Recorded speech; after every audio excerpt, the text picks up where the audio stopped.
मुंशी प्रेमचंद की एक और कहानी लेते हैं माँ। आज बंदी छूटकर घर आ रहा है। करुणा ने एक दिन पहले ही घर लीप पोत कर रखा था। इन 3 वर्षों में उसने कठिन तपस्या करके जो 10-5 रुपए जमा कर रखे थे, वह सब पति के सत्कार और स्वागत की तैयारियों में खर्च कर दिए। पति के लिए धोतियों का जोड़ा लाई थी, नए कुर्ते बनवाए थे, बच्चे के लिए नए कोट और टोपी का आयोजन किया था। बार बार बच्चे को गले लगाती और प्रसन्न होती। अगर इस बच्चे ने सूर्य के भांति उदय होकर उसके जीवन को प्रदीप्त न कर दिया होता, तो कदाचित ठोकरों ने उसके जीवन का अंत कर दिया होता। पति के कारावास दंड के 3 ही महीने बाद इस बालक का जन्म हुआ। उसी का मुंह देख देखकर करुणा ने यह 3 साल काट दिए। वह सोचती, जब मैं बालक को उनके सामने ले जाऊंगी तो वह कितने प्रसन्न होंगे। उसे देखकर पहले ही चकित हो जाएंगे, फिर गोद में उठा लेंगे और कहेंगे, करुणा, तुमने यह रत्न देकर मुझे निहाल कर दिया। कैद के सारे कष्ट बालक की टोटली बातों में भूल जाएंगे। उसकी एक सरल पवित्र मोहक दृष्टि हृदय की सारी व्यथाओं को धो डालेगी। इस कल्पना का आनंद लेकर वह पूरी न समाती थी। वह सोच रही थी, आदित्य के साथ बहुत से आदमी होंगे। जिस समय वह द्वार पर पहुंचेंगे, जय जय शंकर की ध्वनि से आकाश गूंज उठेगा। वह कितना स्वर्णिम दृश्य होगा। उन आदमियों के बैठने के लिए करुणा ने एक फटा सा टाट दिखा दिया था। कुछ पान बना लिए थे और बार बार आशामय नेत्रों से द्वार की ओर ताकती थी। पति की वह सुदृढ़ उदार तेजपूर्ण मुद्रा बार बार आंखों में फिर जाती थी। उनकी वे बातें बार बार याद आती थीं जो चलते समय उनके मुख से निकली थी। उनका वह धैर्य, वह आत्मबल जो पुलिस के प्रहारों के सामने भी अटल रहा था, वह मुस्कुराहट जो उस समय भी उनके अधरों पर खिल रही थी, वह आत्म अभिमान जो उस समय भी उनके मुख से टपक रहा था, क्या करुणा के हृदय से कभी विस्मृत हो सकता था? उनका स्मरण आते ही करुणा के निस्तेज मुख पर आत्मगौरव की लालिमा छा गई। यही वह आलम्बन था जिसने इन 3 वर्षों की घोर यातनाओं में भी उसके हृदय को आश्वासन दिया था। कितनी ही रातें फांकों में गुजारी, बहुधा घर में दीपक जलने की नौबत भी न आती थी, पर दीनता के आंसू कभी उसकी आंखों से न गिरे। आज उन सारी विपत्तियों का अंत हो जाएगा। पति के प्रगाढ़ आलिंगन में वह सब कुछ हंसकर झेल लेगी। वह अनंत निधि पाकर फिर उसे कोई अभिलाषा न रहेगी। गगन पथ का चिरगामी पथिक लपका हुआ विश्राम की ओर चला जाता था, जहां संध्या ने सुनहरी फर्श सजाया था और उज्जवल पुष्पों की सेज बिछा रखी थी। उसी समय करुणा को एक आदमी लाठी टेकता आता दिखाई दिया, मानो किसी जीर्ण मनुष्य की वेदना ध्वनि हो। पग पग पर रुककर खांसने लगता था। उसका सिर झुका हुआ था। करुणा उसका चेहरा न देख सकती थी, लेकिन चाल ढाल से कोई बूढ़ा आदमी मालूम होता था। पर एक क्षण में जब वह समीप आ गया तो करुणा उसे पहचान गई। वह उसका प्यारा पति ही था।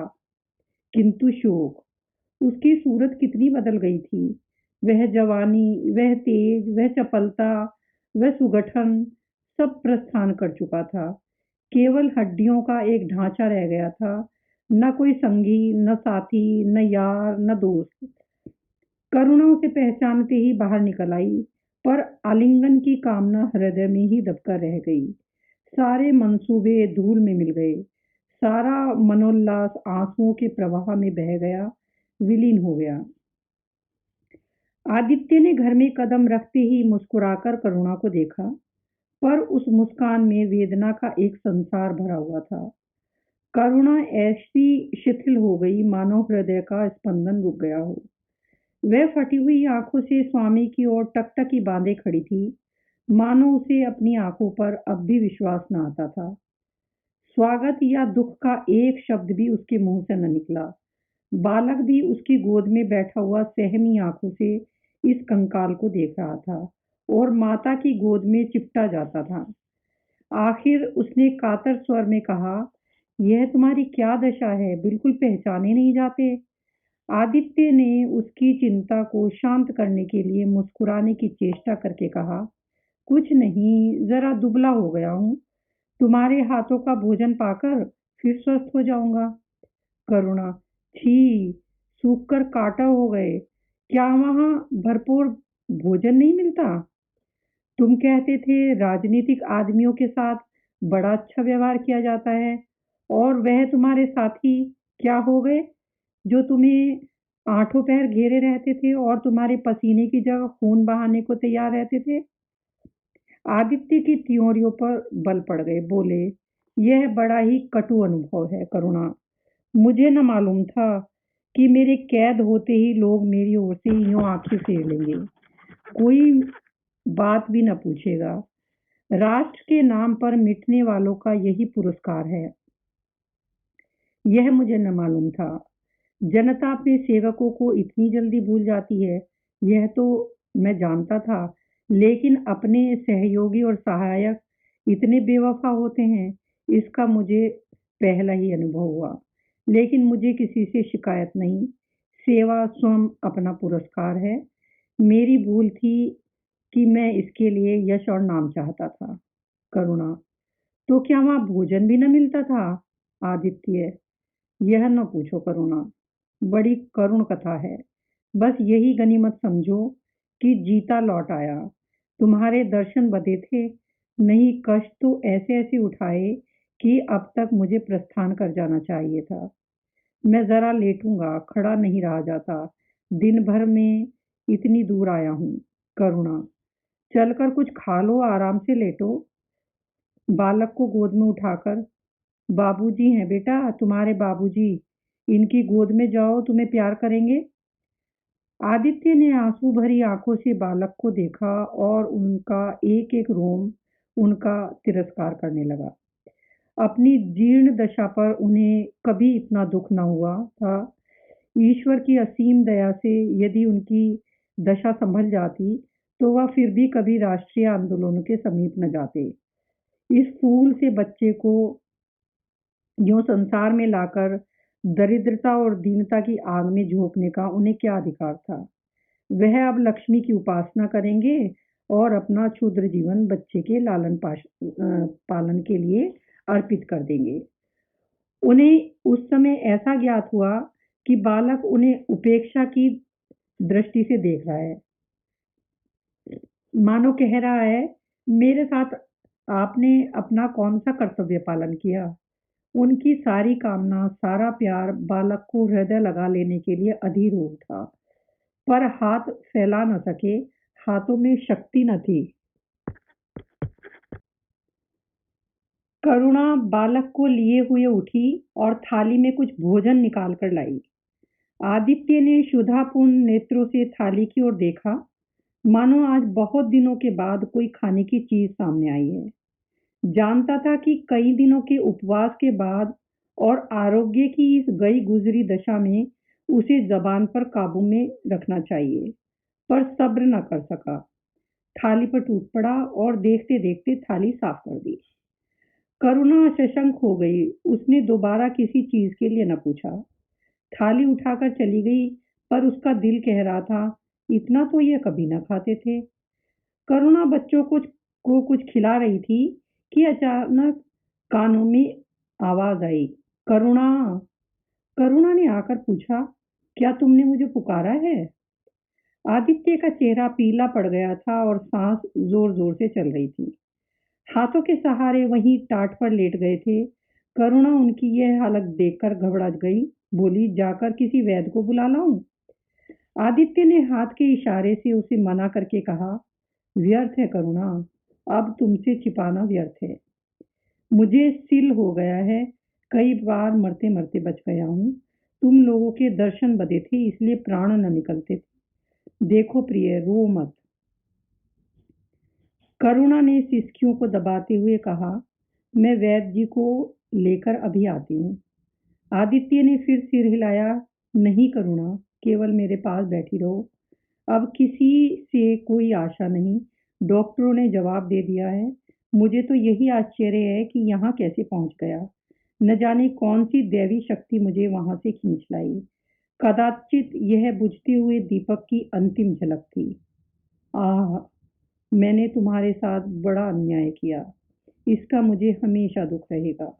मैं तुम्हें कोई आराम न दे सका, तुम्हारे लिए कुछ न कर सका, केवल सुहाग का दाग लगाकर और एक बालक को पालन का भार छोड़कर चला जा रहा हूँ। आह! करुणा ने हृदय को दृढ़ करके कहा, तुम्हें कहीं दर्द तो नहीं हो रहा है? आग बना लाऊं? कुछ बताते क्यों नहीं? आदित्य ने करवट बदलकर कहा, कुछ करने की जरूरत नहीं है प्रिय, कहीं दर्द नहीं, बस ऐसा मालूम हो रहा है कि दिल बैठा जाता है, जैसे पानी में डूबा जाता है, जीवन की लीला समाप्त हो रही है। दीपक को बुझते हुए देख रहा हूँ, कह नहीं सकता कब आवाज बंद हो जाए। जो कुछ कहना है वह कह डालना चाहता हूँ, क्यों वह लालसा ले जाऊं? मेरे एक प्रश्न का जवाब दोगी, पूछूं? करुणा के मन की सारी दुर्बलता, सारा शोक, सारी वेदना मानो लुप्त हो गई और उनकी जगह उस आत्मबल का उदय हुआ जो मृत्यु पर हंसता है और विपत्ति के सांपों से खेलता है।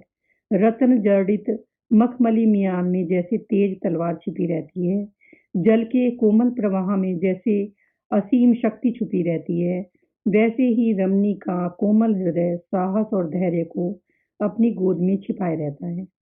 क्रोध जैसे तलवार को बाहर खींच लेती है, विज्ञान जैसे जल शक्ति का उद्घाटन कर लेता है, वैसे ही प्रेम रमणी के साहस और धैर्य को प्रदीप्त कर देता है। करुणा ने पति के सिर पर हाथ रखते हुए पूछा, पूछते क्यों नहीं प्यारे?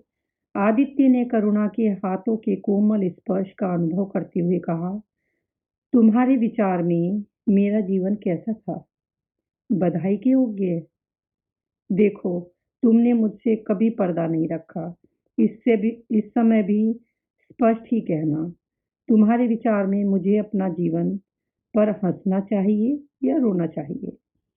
करुणा ने उल्लास के साथ कहा, यह प्रश्न क्यों करते हो प्रियतम? क्या मैंने तुम्हारी कभी उपेक्षा की है? तुम्हारा जीवन देवताओं का सा जीवन था, निस्वार्थ, निर्लिप्त और आदर्श। विघ्न बाधाओं से तंग आकर मैंने तुम्हें कितनी ही बार संसार की ओर खींचने की चेष्टा की है, पर उस समय भी मैं मन में जानती थी कि मैं तुम्हें ऊंचे आसन से गिरा रही हूँ। अगर तुम मोह माया में फंसे होते, कदाचित मेरे मन को अधिक संतोष होता, लेकिन मेरी आत्मा को यह गर्व और उल्लास न होता जो इस समय हो रहा है। मैं अगर किसी को बड़े से बड़ा आशीर्वाद दे सकती हूँ, तो वह यही होगा कि उसका जीवन तुम्हारे जैसा हो। यह कहते-कहते करुणा का आभाहीन मुखमंडल ज्योतिर्मय हो गया, मानो उसकी आत्मा दिव्य हो गई हो। आदित्य ने सगर्व नेत्रों से करुणा को देखकर कहा, बस अब मुझे संतोष हो गया है करुणा। इस बच्चे की ओर से मुझे कोई शंका नहीं है। मैं उसे इससे अधिक कुशल हाथों में नहीं छोड़ सकता था। मुझे विश्वास है कि जीवन का यह ऊंचा और पवित्र आदर्श सदैव तुम्हारे सामने रहेगा। अब मैं मरने को तैयार हूँ। 7 वर्ष बीत गए। बालक प्रकाश अब 10 साल का रूपवान, बलिष्ठ, प्रसन्न मुख कुमार था। बला का तेज, साहसी और मनस्वी। भय तो उसे छू भी न गया था। करुणा का संतप्त हृदय उसे देखकर शीतल हो जाता। संसार करुणा को अभागिन और दीन समझे, वह कभी भाग्य का रोना नहीं रोती। उसने उन आभूषणों को बेच डाला जो पति के जीवन में उसे प्राणों से भी प्रिय थे, और उस धन से कुछ गायें और भैंसें मोल ली। वह कृषक की बेटी थी और गोपालन उसके लिए कोई नया व्यवसाय न था। इसी को उसने अपनी जीविका का साधन बनाया। विशुद्ध दूध कहाँ मयस्सर होता है, सब दूध हाथों हाथ बिक जाता। करुणा को पहर दिन से पहर रात तक काम में लगा रहना पड़ता, पर वह प्रसन्न थी। उसके मुख पर निराशा या दीनता की छाया नहीं, संकल्प और साहस का तेज है। उसके एक एक अंग में आम गौरव की ज्योति सी निकल रही है। आंखों में एक दिव्य प्रकाश है, गंभीर, अथाह और असीम। सारी वेदनाएं, वैधव्य का शोक और विधि का निर्दय प्रभाव सब उस प्रकाश की गहराई में विलीन हो गया है। प्रकाश पर वह जान देती है। उसका आनंद, उसकी अभिलाषा, उसका संसार, उसका स्वर्ग सब प्रकाश पर न्यौछावर है। पर यह मजाल नहीं कि प्रकाश कोई शरारत करे और करुणा आंखें बंद कर ले। नहीं, वह उसके चरित्र की बड़ी कठोरता से देखभाल करती है। वह प्रकाश की माँ ही नहीं, माँ बाप दोनों है। उसके पुत्र स्नेह में माँ की ममता के साथ पिता की कठोरता भी मिली हुई है। पति के अंतिम शब्द अभी तक उसके कानों में गूंज रहे हैं। वह आत्मोल्लास जो उनके चेहरे पर झलकने लगा था, वह गर्वमयी लाली जो उनकी आंखों में छा गई थी, अभी तक उसकी आंखों में फिर रही है। निरंतर पति चिंतन ने आदित्य को उसकी आंखों में प्रत्यक्ष कर दिया है। वह सदैव उसकी उपस्थिति को अनुभव किया करती है। उसे ऐसा जान पड़ता है कि आदित्य की आत्मा सदैव उसकी रक्षा करती रहती है। उसकी यही हार्दिक अभिलाषा है कि प्रकाश जवान होकर पिता का पदगामी हो। संध्या हो गई है। एक भिखारिन द्वार पर आकर भीख मांगने लगी। करुणा उस समय गऊओं को सानी दे रही थी। प्रकाश बाहर खेल रहा था। बालक ही तो था, शरारत सूझी। घर में गया और कटोरे में से थोड़ा सा भूसा लेकर बाहर निकला। भिखारिन ने अपनी झोली फैला दी। प्रकाश ने भूसा उसकी झोली में डाल दिया और जोर जोर से तालियां बजाता हुआ भागा। भिखारिन ने अग्निमय नेत्रों से देखकर कहा, वाह रे लाडले, मुझसे हंसी करने चला है? यही माँ बाप ने सिखाया है? तब तो खूब कुल का नाम कमाओगे। करुणा उसका बोल सुनकर बाहर निकल आई और पूछा, क्या है माता, किसे कह रही हो? भिखारी ने प्रकाश की ओर इशारा करके कहा, वह तुम्हारा लड़का है ना? देखो, कटोरे में भूसा भरकर मेरी झोली में डाल दिया है। चुटकी भर आटा था, वह भी मिट्टी में मिल गया। कोई इस तरह दुखियों को सताता है? सबके दिन एक से नहीं रहते। आदमी को घमंड न करना चाहिए।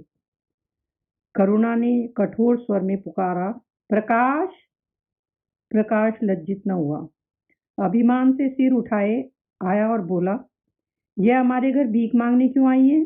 कुछ काम क्यों नहीं करती? करुणा ने उसे समझाने की चेष्टा करके कहा, शर्म तो नहीं आती? उल्टे और आंखें दिखाते हो। प्रकाश, शर्म क्यों आए? यह क्यों रोज भीख मांगने आती है? हमारे यहाँ कोई मुफ्त चीज आती है? करुणा, तुम्हें कुछ न देना था तो सीधे से कह देते जाओ। तुमने ये शरारत क्यों की? प्रकाश, उसकी आदत कैसे छूटती? करुणा ने बिगड़ कर कहा, तुम अब पिटोगे मेरे हाथों से।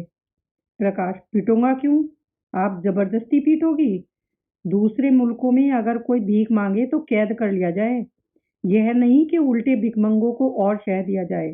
करुणा, जो अपंग है वह कैसे काम करे? प्रकाश, तो जाकर डूब मरे, जिंदा क्यों रहती है? करुणा निरुत्तर हो गई। बुढ़िया को तो उसने आटा दाल देकर विदा किया, किंतु प्रकाश का कुतर्क उसके हृदय में फोड़े के समान टीसता रहा। इसने यह धृष्टता, यह अभिनय कहाँ सीखा? रात को भी उसको बार बार यही ख्याल सताता रहा। आधी रात के समीप एकाएक प्रकाश की नींद टूटी तो देखा लालटेन जल रही है और करुणा बैठी रो रही है। उठ बैठा और बोला, अम्मा, अभी तुम सोई नहीं? करुणा ने मुंह फेर कर कहा, नींद नहीं आई, तुम कैसे जाग गए? प्यास तो नहीं लगी है? प्रकाश, नहीं अम्मा, न जाने क्यों आँख खुल गई। मुझसे आज बड़ा अपराध हुआ अम्मा। करुणा ने उसके मुख की ओर स्नेह के नेत्रों से देखा। प्रकाश, मैंने आज बुढ़िया के साथ बड़ी नटखटी की, मुझे क्षमा करो। फिर कभी ऐसी शरारत न करूंगा। यह कहकर वह रोने लगा।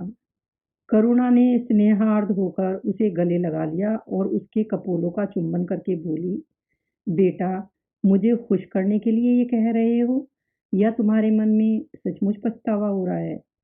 प्रकाश ने सिसकते हुए कहा, नहीं अम्मा, मुझे दिल से अफसोस हो रहा है। अब की वह बुढ़िया आएगी तो मैं उसे बहुत से पैसे दूंगा।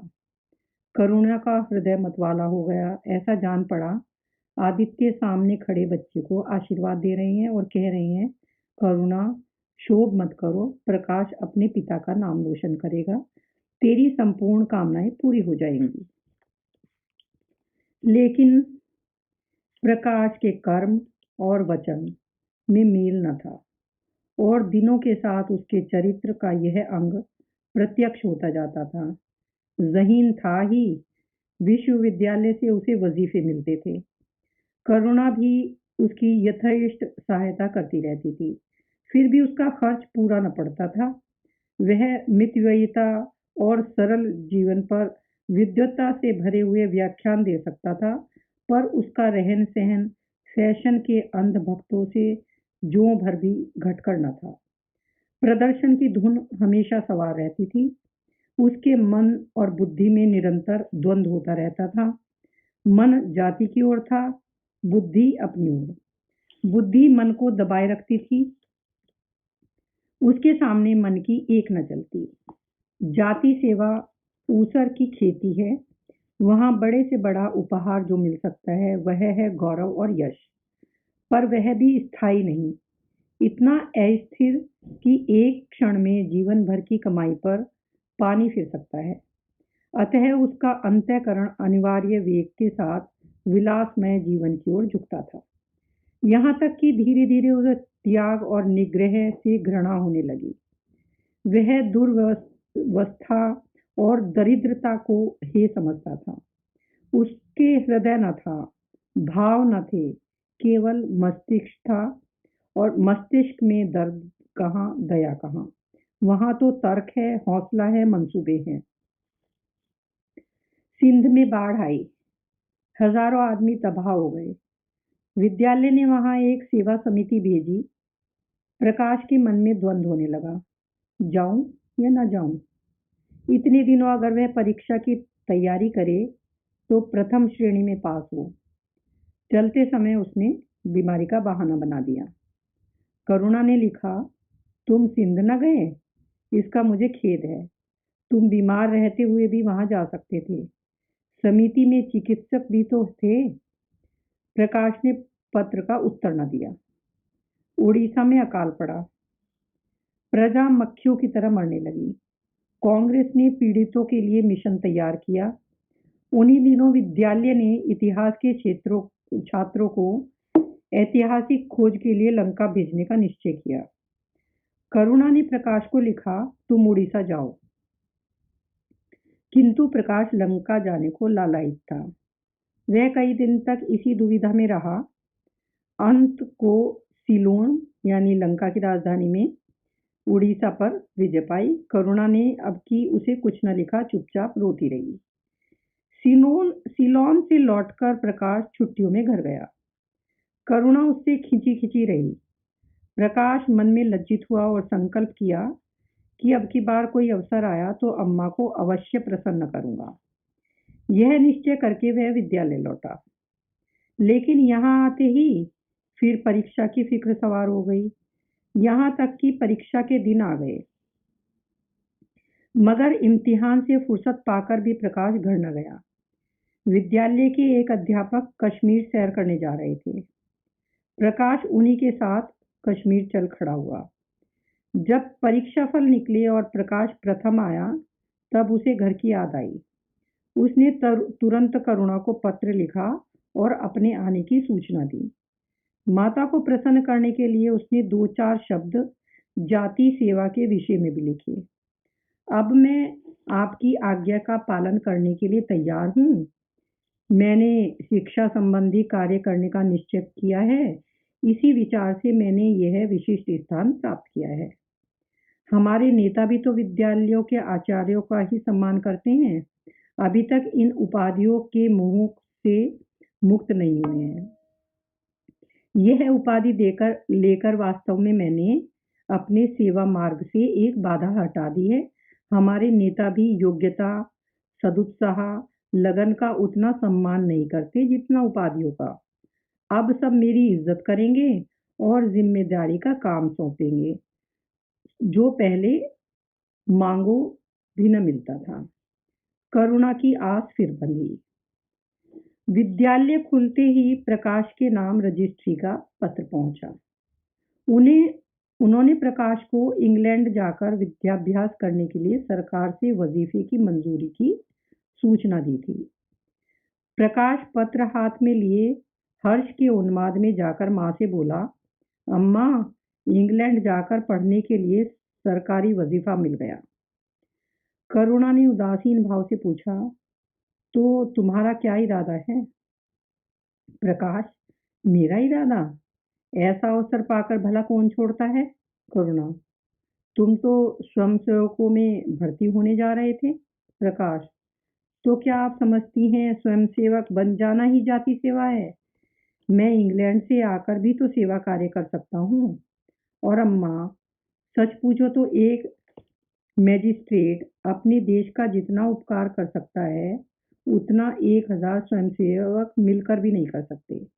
मैं तो सिविल सर्विस की परीक्षा में बैठूंगा और मुझे विश्वास है कि सफल हो जाऊंगा। करुणा ने चकित होकर पूछा, तो क्या तुम मैजिस्ट्रेट हो जाओगे? प्रकाश, सेवा भाव रखने वाला एक मैजिस्ट्रेट कांग्रेस के 1000 सभापतियों से ज्यादा उपकार कर सकता है। अखबारों में उसकी लंबी लंबी तारीफें न छपेंगी, उसकी वक्तृताओं पर तालियां न बजेंगी, जनता उसके जुलूस की गाड़ी न खींचेगी और न विद्यालयों के छात्र उसको अभिनंदन पत्र देंगे। पर सच्ची सेवा मजिस्ट्रेट ही कर सकता है। करुणा ने आपत्ति का भाव से कहा, लेकिन यही मजिस्ट्रेट जो जाति के सेवकों को सजाएं देते हैं उन पर गोलियां चलाते हैं। प्रकाश, अगर मजिस्ट्रेट के हृदय में परोपकार का भाव है तो वह नरमी से वही काम कर सकता है जो दूसरे गोलियां चलाकर भी नहीं कर सकते। करुणा, मैं यह न मानूंगी। सरकार अपने नौकरों को इतनी स्वाधीनता नहीं देती। वह एक नीति बना देती है और हर एक सरकारी नौकर को उसका पालन करना पड़ता है। सरकार की पहली नीति यही है कि वह दिन दिन अधिक संगठित और दृढ़ हो। इसके लिए स्वाधीनता के भावों का दमन करना जरूरी है। अगर कोई मजिस्ट्रेट इस नीति के विरुद्ध काम करता है तो वह मजिस्ट्रेट न रहेगा। वह हिंदुस्तानी मजिस्ट्रेट था जिसने तुम्हारे बाबूजी को जरा सी बात पर 3 साल की सजा दे दी। इस सजा ने उनके प्राण लिए। बेटा, तुम इतनी बात मानो, सरकारी पदों पर न गिरो।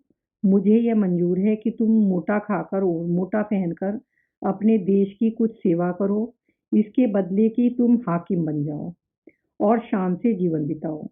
यह समझ लो कि जिस दिन तुम हाकिम की कुर्सी पर बैठोगे उस दिन से तुम्हारा दिमाग हाकिमों का सा हो जाएगा। तुम यही चाहोगे कि अफसरों में तुम्हारी नेकनामी और तरक्की हो। एक गंवारू मिसाल लो। लड़की जब तक मैके में कुंवारी रहती है वह अपने को उसी घर का समझती है, लेकिन जिस दिन ससुराल चली जाती है वह अपने घर को दूसरों का घर समझने लगती है। माँ बाप भाई बंद सब वहीं रहते हैं लेकिन वह घर अपना नहीं रहता। यही दुनिया का दस्तूर है। प्रकाश ने खींचकर कहा, तो क्या आप यही चाहती हैं कि मैं जिंदगी भर चारों तरफ ठोकरे खाता फिरूं? करुणा कठोर नेत्रों से देखकर बोली, अगर ठोकर खाकर आत्मा स्वाधीन रह सकती है तो मैं कहूंगी ठोकर खाना अच्छा है। प्रकाश ने निश्चयात्मक भाव से पूछा, तो आपकी यही इच्छा है? करुणा ने उसी स्वर में उत्तर दिया, हाँ, मेरी यही इच्छा है। प्रकाश ने कुछ जवाब न दिया, उठकर बाहर चला गया और तुरंत रजिस्ट्रार को इनकारी पत्र लिख भेजा। मगर उसी क्षण में मानो उसके सिर पर विपत्ति ने आसन जमा लिया। विरक्त और विमन अपने कमरे में पड़ा रहता, न कहीं घूमने जाता, न किसी से मिलता। मुंह लटकाए भीतर आता, 2-4 कौर खाता और फिर बाहर चला जाता। यहाँ तक कि 1 महीना गुजर गया। न चेहरे पर वह लाली रही, न वह ओज। आंखें अनाथों के मुख की भांति याचना से भरी हुई। होंठ हंसना भूल गए, मानो इस इनकारी पत्र के साथ उसकी सारी सजीवता, सारी चपलता, सारी सरसता विदा हो गई। करुणा उसके मनोभाव समझती थी और उसके शोक को भुलाने की चेष्टा करती थी, पर रूठे देवता प्रसन्न न होते थे। आखिर एक दिन उसने प्रकाश से कहा, बेटा, अगर तुमने विलायत जाने की ठान ली है तो चले जाओ, मैं मना ना करूंगी। मुझे खेद है कि मैंने तुम्हें रोका। अगर मैं जानती कि तुम्हें इतना आघात पहुंचेगा तो कभी न रोकती। मैंने तो केवल एक विचार से रोका था कि तुम्हें जाति सेवा में मग्न देखकर तुम्हारे बाबूजी की आत्मा प्रसन्न होगी। उन्होंने चलते समय यह वसीयत की थी। प्रकाश ने रुखाई से जवाब दिया, अब क्या जाऊंगा, इनकारी खत लिख चुका। मेरे लिए कोई अब तक बैठा थोड़ी ही होगा, कोई दूसरा लड़का चुन लिया गया होगा। और फिर करना ही क्या है, जब आपकी मर्जी है कि गांव गांव की खाक छानता फिरूं, तो वही सही। करुणा का गर्व चूर चूर हो गया। इस अनुमति से उसने बाधा का काम लेना चाहा था, पर सफल न हुई। बोली, अभी न चुना गया होगा, लिख दो, मैं जाने को तैयार हूँ। प्रकाश ने झुंझलाकर कहा, अब कुछ नहीं हो सकता, लोग हंसी उड़ाएंगे। मैंने तय कर लिया है कि जीवन को आपकी इच्छा के अनुकूल बनाऊंगा। करुणा, तुमने अगर शुद्ध मन से यह इरादा किया होता तो यूं न रहते। तुम मुझसे सत्याग्रह कर रहे हो। अगर मन को दबाकर, मुझे अपनी राह का कांटा समझकर तुमने मेरी इच्छा पूरी भी की तो क्या? मैं तो जब जानती कि तुम्हारे मन में आप ही आप सेवा का भाव उत्पन्न हो। तुम आज ही रजिस्ट्रार साहब को पत्र लिख दो। प्रकाश, अब नहीं लिख सकता। तो इसी शोक में तने बैठे रहोगे। लाचारी है। करुणा ने कुछ और न कहा। जरा देर में प्रकाश ने देखा कि वह कहीं जा रही है, मगर वह कुछ बोला नहीं। करुणा के लिए बाहर आना जाना कोई असाधारण बात न थी, लेकिन जब संध्या हो गई और करुणा न आई तो प्रकाश को चिंता होने लगी। अम्मा कहाँ गई? यह प्रश्न बार बार उसके मन में उठने लगा। प्रकाश सारी रात द्वार पर बैठा रहा। भांति भांति की शंकाएं मन में उठने लगी। उसे अब याद आया, चलते समय करुणा कितनी उदास थी, उसकी आंखें कितनी लाल थी। यह बातें प्रकाश को उस समय क्यों नजर न आई? वह क्या स्वार्थ में अंधा हो गया था? हाँ, अब प्रकाश को याद आया। माता ने साफ सुथरे कपड़े पहने थे, उसके हाथ में छतरी भी थी। तो क्या वह कहीं बहुत दूर गई है? किससे पूछे? अनिष्ट के भय से प्रकाश रोने लगा। श्रावण की अंधेरी भयानक रात थी। आकाश में श्याम मेघमालाएं भीषण स्वप्न की भांति छाई हुई थी। प्रकाश रह रहकर आकाश की ओर देखता था, मानो करुणा उन्हीं मेघमालाओं में छुपी बैठी हो। उसने निश्चय किया, सवेरा होते ही माँ को खोजने चलूंगा। और अगर किसी ने द्वार खटखटाया। प्रकाश ने दौड़कर खोला तो देखा करुणा खड़ी है। उसका मुखमंडल इतना खोया हुआ, इतना करुण था, जैसे आज ही उसका सुहाग उठ गया है, जैसे अब संसार में उसके लिए कुछ नहीं रहा, जैसे वह नदी के किनारे खड़ी अपनी लदी हुई नाव को डूबती देख रही है और कुछ कर नहीं सकती। प्रकाश ने अधीर होकर पूछा, अम्मा, कहीं चली गई थी, बहुत देर लगाई। करुणा ने भूमि की ओर ताकते हुए जवाब दिया, एक काम से गई थी, देर हो गई। यह कहते हुए उसने प्रकाश के सामने एक बंद लिफाफा फेंक दिया। प्रकाश ने उत्सुक होकर लिफाफा उठा लिया। ऊपर ही विद्यालय की मोहर थी। तुरंत ही लिफाफा खोलकर पढ़ा। हल्की सी लालिमा चेहरे पर दौड़ गई।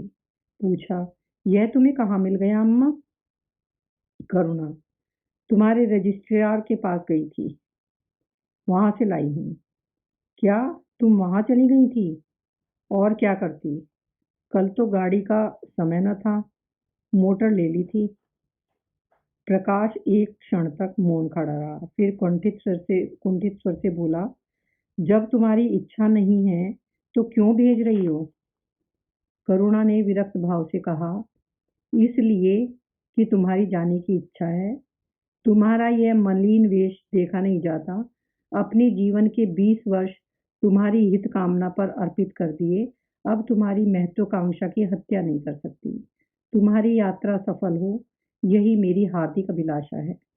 करुणा का कंठ रुंध गया और कुछ कह न सकी। पर प्रकाश उसी दिन से यात्रा की तैयारियां करने लगा। करुणा के पास जो कुछ था वह सब खर्च हो गया। कुछ ऋण भी लेना पड़ा। नए सूट बने, सूटकेस लिए गए। प्रकाश अपनी धुन में मस्त था। कभी किसी चीज की फरमाइश लेकर आता, कभी किसी चीज की।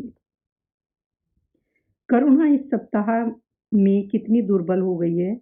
उसके बालों पर कितनी सफेदी आ गई है, चेहरे पर कितनी झुर्रियां पड़ गई है, यह उसे कुछ नजर न आता। उसकी आंखों में इंग्लैंड के दृश्य समाये हुए थे। महत्वाकांक्षा आंखों पर पर्दा डाल देती है। प्रस्थान का दिन आया। आज कई दिन के बाद धूप निकली थी। करुणा स्वामी के पुराने कपड़ों को बाहर निकाल रही थी। उनकी गाढ़े की चादरें, खद्दर के कुर्ते, पाजामे और लिहाफ अभी तक संदूक में संचित थे। प्रतिवर्ष में धूप में सुखाए जाते और झाड़ पोंछकर रख दिए जाते थे। करुणा ने आज फिर उन कपड़ों को निकाला, मगर सुखाने के लिए नहीं, गरीबों को बांट देने के लिए। वह आज पति से नाराज है। वह लुटिया, डोर और घड़ी जो आदित्य की चिर संगनी थी और जिनकी आज 20 वर्ष से करुणा ने उपासना की थी, आज निकालकर आंगन में फेंक दी गई। वह झोली जो बरसों आदित्य के कंधों पर आरूढ़ रह चुकी थी, आज कूड़े में डाल दी गई। वह चित्र जिसके सामने आज 20 वर्ष से करुणा सिर झुकाती थी, आज बड़ी निर्दयता से भूमि पर डाल दिया गया। पति का कोई स्मृति चिन्ह वह अब अपने घर में नहीं रखना चाहती। उसका अंतःकरण शोक और निराशा से विदीर्ण हो गया है। और पति के सिवा वह किस पर क्रोध उतारे? कौन उसका अपना है? वह किससे अपनी व्यथा कहे, किसे अपनी छाती चीर कर दिखाए? वह होते तो क्या आज प्रकाश दास्ता की जंजीर गले में डालकर फूला न समाता? उसे कौन समझाए कि आदित्य भी इस अवसर पर पछताने के सिवा और कुछ न करते। प्रकाश के मित्रों ने आज उसे विदाई का भोज दिया था। वहां से वह संध्या समय कई मित्रों के साथ मोटर पर लौटा। सफर का सामान मोटर पर रख दिया गया। तब वह अंदर जाकर माँ से बोला, अम्मा जाता हूँ, बम्बई पहुंचकर पत्र लिखूंगा। तुम्हें मेरी कसम, रोना मत और मेरे खतों का जवाब बराबर देना। जैसे किसी लाश को बाहर निकालते समय संबंधियों का धैर्य छूट जाता है, रुके हुए आंसू निकल आते हैं और शोक की तरंगें उठने लगती हैं, वही दशा करुणा की हुई। कलेजे में एक हाहाकार हुआ जिसने उसकी दुर्बल आत्मा के एक एक अणु को कांपा दिया। मानो मालूम हुआ पांव पानी में फिसल गया और मैं लहरों में बही जा रही हूँ। उसके मुंह से शोक या आशीर्वाद का एक शब्द भी न निकला। प्रकाश ने उसके चरण छुए, अश्रु जल से माता के चरणों को पखारा और फिर बाहर चला गया। करुणा पाषाण मूर्ति की भांति खड़ी रही। सहसा ग्वाले ने आकर कहा, बहू जी, भैया चले गए, बहुत रोते थे। तब करुणा की समाधि टूटी। देखा सामने कोई नहीं है। घर में मृत्यु का सा सन्नाटा छाया हुआ है और मानो हृदय की गति बंद हो गई है। सहसा करुणा की दृष्टि ऊपर उठी। उसने देखा कि आदित्य अपनी गोद में प्रकाश की निर्जीव देह लिए खड़ा रो रहा है। करुणा पछाड़ खाकर गिर पड़ी। करुणा जीवित थी, पर संसार में उसका कोई नाता न था। उसका छोटा सा संसार, जिसे उसने अपनी कल्पनाओं के हृदय में रचा था, स्वप्न की भांति अनंत में विलीन हो गया था। जिस प्रकाश को सामने देखकर वह जीवन की अंधेरी रात में भी अब हृदय में आशाओं की संपत्ति लिए जी रही थी, वह बुझ गया और संपत्ति लुट गई। अब न कोई आश्रय था और न उसकी जरूरत। जिन गऊओं को वह दोनों वक्त अपने हाथों से दाना चारा देती और सहलाती थी, अब खूंटे पर बंधी निराश नेत्रों से द्वार की ओर ताकती रहती थी। बछड़ों को गले लगाकर चुमकारने वाला अब कोई न था। किसके लिए दूध दहे दूहे, मस्का निकाले, खाने वाला कौन था? करुणा ने अपने हृदय से संसार को अपने ही अंदर समेट लिया था। किंतु एक ही सप्ताह में करुणा के जीवन ने फिर रंग बदला। उसका छोटा सा संसार फैलते फैलते विश्वव्यापी हो गया। जिस लंगर ने नौका को तट से एक केंद्र पर बांध रखा था, वह उखड़ गया। अब नौका सागर के अशेष विस्तार में भ्रमण करेगी, चाहे वह उद्दाम तरंगों के वक्ष में ही क्यों न विलीन हो जाए। करुणा द्वार पर जा बैठती और मोहल्ले भर के लड़कों को जमा करके दूध पिलाती। दोपहर तक मक्खन निकालती और वह मक्खन मोहल्ले के लड़के खाते। फिर भांति भांति के पकवान बनाती और कुत्तों को खिलाती। अब यही उसका नित्य का नियम था। चिड़िया, कुत्ते, बिल्लियां, चींटी, चींटियां सब अपने हो गए। प्रेम का वह द्वार अब किसी के लिए बंद न था। उस अंगुल भर जगह में जो प्रकाश के लिए भी काफी न था, अब समस्त संसार समा गया। एक दिन प्रकाश का पत्र आया। करुणा ने उसे उठाकर फेंक दिया, फिर थोड़ी देर बाद उसे उठाकर फाड़ डाला और चिड़ियों को दाना चुगाने लगी। मगर जब निशा योगिनी ने अपनी धुनी जलाई और वेदनाएं उससे वरदान मांगने के लिए विकल होकर चली, तो करुणा की मनोवेदना भी सजग हो उठी। प्रकाश का पत्र पढ़ने के लिए उसका मन व्याकुल हो उठा। उसने सोचा, प्रकाश मेरा कौन है? मेरा उससे क्या प्रयोजन है? हाँ, प्रकाश मेरा कौन है? हृदय ने उत्तर दिया। प्रकाश में तेरा सर्वस्व है। वह तेरे उस अमर प्रेम की निशानी है जिससे तू सदैव के लिए वंचित हो गई है। वह तेरे प्राणों का प्राण है, जीवन दीपक का प्रकाश, तेरे संचित कामनाओं का माधुर्य, तेरे अश्रु जल में विहार करने वाला हंस। करुणा उस पत्र के टुकड़ों को जमा करने लगी, मानो उसके प्राण बिखर गए हों। एक एक टुकड़ा उसने अपने खोए हुए प्रेम का एक एक पद चिन्ह मालूम होता था। जब सारे पुर्जे जमा हो गए तो करुणा दीपक के सामने बैठकर उन्हें जोड़ने लगी, जैसे कोई वियोगी हृदय प्रेम के टूटे हुए तारों को जोड़ रहा हो। हाय री ममता! वह अभागिन सारी रात उन पुर्जों को जोड़ने में लगी रही। पत्र दोनों ओर लिखा हुआ था, इसलिए पुर्जों को ठीक स्थान पर रखना और भी कठिन था। कोई शब्द, कोई वाक्य बीच में गायब हो जाता। उस एक शब्द को वह फिर खोजने लगती। सारी रात बीत गई, पर पत्र अभी अपूर्ण था। दिन चढ़ाया। मोहल्ले के लौंडे मक्खन और दूध की चाह में एकत्र हो गए। कुत्तों और बिल्लियों का आगमन हुआ। चिड़िया आकर आंगन में फुदकने लगी। कोई ओखली पर बैठी, कोई तुलसी के चौतरे पर करुणा को सिर उठाने की फुर्सत नहीं। दोपहर हुआ, करुणा ने सिर न उठाया। न भूख थी न प्यास थी। फिर संध्या हो गई, पर वह पत्र अभी तक अधूरा था। पत्र का आशय समझ में आ रहा था। प्रकाश का जहाज कहीं से कहीं जा रहा है। उसके हृदय में कुछ उठा हुआ है। क्या उठा हुआ है? पर करुणा न सोच सकी। प्यास से तड़पते हुए आदमी की प्यास क्या ओस से बुझ सकती है? करुणा पुत्र की लेखनी से निकले हुए एक एक शब्द को पढ़ना और उसे अपने हृदय पर अंकित कर लेना चाहती थी। इस भांति 3 दिन गुजर गए। संध्या हो गई। 3 दिन की जगी आंखें जरा झपक गई। करुणा ने देखा, एक लंबा चौड़ा कमरा है। उसमें मेजें और कुर्सियां लगी हुई हैं। बीच में एक ऊंचे मंच पर कोई आदमी बैठा है। करुणा ने ध्यान से देखा, वह प्रकाश था। एक क्षण में एक कैदी उसके सामने लाया गया। उसके हाथ पांव में जंजीर थी, कमर झुकी हुई। यह आदित्य थे। करुणा की आंखें खुल गई, आंसू बहने लगे। पत्र के टुकड़ों को फिर से समेट लिया और उसे जलाकर राख कर डाला। राख की एक चुटकी के सिवा कुछ न रहा। यही उस ममता की चिता थी जो उसके हृदय को विदीर्ण किए डालती थी। इसी एक चुटकी राख में उसका गुड़ियों वाला बचपन, उसका संतप्त यौवन और उसका तृष्णा में वैधव्य सब समा गया। प्रातःकाल लोगों ने देखा तो पक्षी पिंजड़े से उड़ चुका था। आदित्य का चित्र अब भी उसके शून्य हृदय से चिपका हुआ था। वह भग्न हृदय पति की स्नेह स्मृति में विश्राम कर रहा था